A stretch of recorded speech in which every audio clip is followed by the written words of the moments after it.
نحمدہ و نصلی علی رسول اللہ۔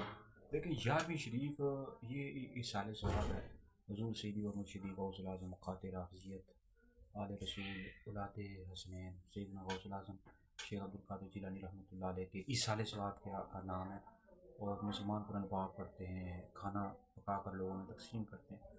تو یہ کوئی فرض واجب نہیں ہے، ٹھیک ہے، کرنا فرض واجب نہیں ہے، اور ثواب کی بات ہے، کریں گے ثواب ہے، نہیں کریں گناہ نہیں ہے۔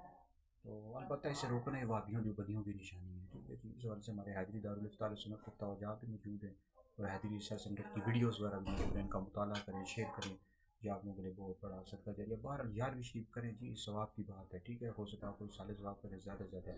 میری طرف سے حضور غوث پاک کے اس سال ثواب کے لیے 11 قرآن پاک، ٹھیک ہے جی، تو زیادہ سے زیادہ آپ قرآن پاک کی تلاوت کریں، نبی کریم علیہ السلام کا ذکر کریں، اور اس کا ثواب یا حضور غوث پاک کی روح مبارکہ کو اس سال ثواب کریں، ٹھیک ہے۔ وابیوں دیوبندیوں کی باتوں میں نہ آیا کریں گے، ویسی بیوقوفانہ باتیں کرتے رہتے ہیں، اور یہ گمراہ ہیں، وابی دیوبندی اہل سنت سے خارج ہے، ٹھیک ہے جی۔